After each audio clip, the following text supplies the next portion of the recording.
कितना दिव्य वातावरण को जन्म दिया।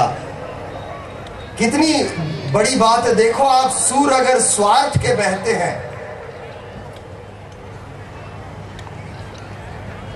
सूर अगर स्वार्थ के बहते हैं तो व्यवहार का जन्म होता है, और सूर अगर परमार्थ के लिए बहते हैं तो निराकार का जन्म होता है। यहां पर यही है। भले ही शब्द कहीं किसी फिल्म में गाए हैं, लेकिन जब वो परमात्मा को, उस गुरु को मद्देनजर रखते हुए जब निकलते हैं तो वो सूर साधना बन जाते हैं। कितनी सुंदर बात नहीं? और यहाँ पर हमारे ये सचिन जी, गौतम जी, सब हमारे अंकित जी, ये इतने अच्छे से सुंदर गा रहे हैं जैसे स्वर समाधि लग जाए। बहुत अद्भुत है, बहुत अद्भुत है। शब्दों में अपनी ताकत है। शब्द साहस को भी जन्म देते हैं। शब्द को यदि सूर मिल जाए और साज मिल जाए तो संगीत का भी जन्म होता है। कितनी ताकत है शब्दों में। और ये मजेदार अगर यात्रा को अगर आप देखोगे, अध्यात्म शब्द से निशब्द तक की यात्रा, शब्द का सहारा लेकर निशब्द तक पहुंचना, शब्दों की अपनी पहचान है। अगर शब्दों को आप अच्छे से देखोगे, शब्द यदि कल्पनाओं से झलकते हैं तो कविता बन जाते हैं। शब्द यदि विचारों से झलकते हैं तो व्यक्तित्व बन जाते हैं। शब्द यदि आंखों से झलकते हैं तो आंसू बन जाते हैं। शब्द यदि मुख से झलकते हैं तो वाणी बन जाते हैं। शब्द यदि कंठ से झलकते हैं तो सूर बन जाते हैं। शब्द यदि हृदय से झलकते हैं तो भाव बन जाते हैं। शब्द यदि मन से झलकते हैं तो मंत्र बन जाते हैं। शब्द यदि नाभि से झलकते हैं तो नाद बन जाते हैं। और शब्द यदि मौन हो जाए तो परमात्मा बन जाते हैं, सच्चिदानंद बन जाते हैं।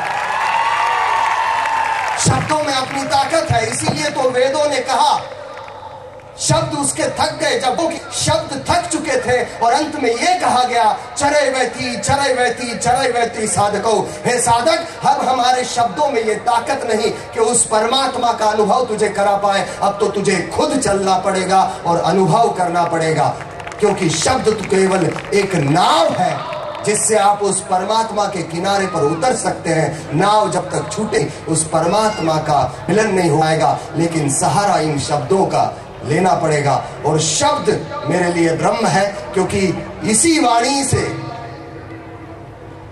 इस वडोदरा की संस्कार नगरी में, जहां भारत का हृदय कहा जाएगा, ऐसा ये गुजरात, जहां भक्ति मिट्टी के कण कण में खेलती है, ऐसे इस गुजरात की जो संस्कार नगरी है वडोदरा, जिसको पुरातन काल से संस्कार नगरी की तरह जाना गया, पहचाना गया।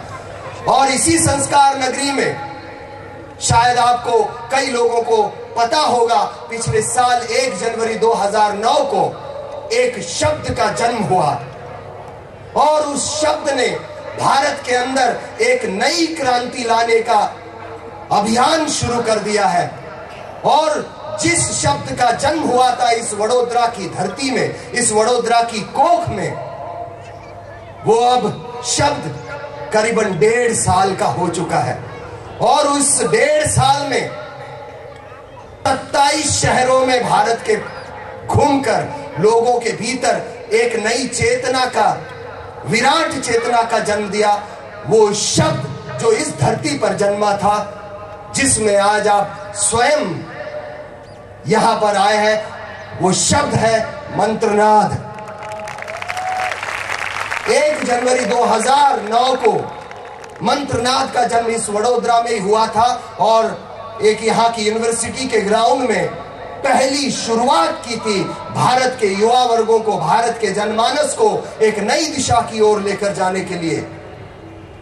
तो ये मंत्रनाद जब वडोदरा वापस आया है, तो मुझे मीडिया के किसी व्यक्ति ने पूछा कि ये दोबारा यहां पर आया है, क्या ऐसी बात है? तो मैंने कहा, देखो, एक बालक मां के कोख से जब जन्म लेता है और दुनिया में जाता है, दुनिया के चुनौतियों का सामना करके जब 28वां मंत्रनाद यहां पर हो रहा है। 28वां मंत्रनाद। इस मंत्रनाद की शुरुआत कैसे हुई? भारत में जब 26/11 का हमला हुआ था मुंबई में, आप सभी को पता है, आतंकवाद ने इस देश की गरिमा को ऐसा आघात पहुंचाया कि इस भारत का हर जनमानस हिल उठा। लेकिन हर किसी के पास एक प्रश्न था कि कोई कुछ करता क्यों नहीं? आखिर वो कोई है कौन? वो कोई कौन है? वो आप और मैं ही है। और कुछ श्री रविशंकर जी, गुरु जी, भारत के विशिष्ट व्यक्तित्वों को बैंगलोर में उन्होंने बुलाया और कहा कि इस देश में अब जिस व्यवहार चल रहा है, जैसी समस्याएं हैं, हम सभी को कुछ ना कुछ करना पड़ेगा। और उसमें 4 स्तंभ के लोग थे।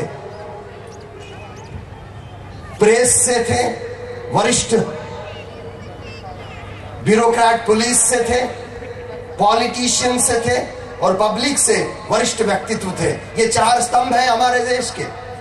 और जब कहा कि कुछ करना पड़ेगा तो हर कोई एक दूसरे के ऊपर उंगली उठा रहा था, इनकी वजह से हो रहा है, वो कहता है उनकी वजह से हो रहा है। तब गुरुजी ने कहा इसको छोड़ो, हमें जनता के पास ही जाना पड़ेगा। जब तक प्रत्येक नागरिक सजग नहीं होगा ये देश विकसित नहीं हो सकता। और तब मंत्रनाद का जन्म हुआ। मंत्रनाद का मंत्र ही यह है कि आओ एक दूसरे तरफ उंगलियां बताने से अच्छा है, आओ एक दूसरे की उंगलियां पकड़ के चले, आओ साथ चले, संगठन, आओ साथ चले और भारत को एक नई दिशा की ओर ले जाए।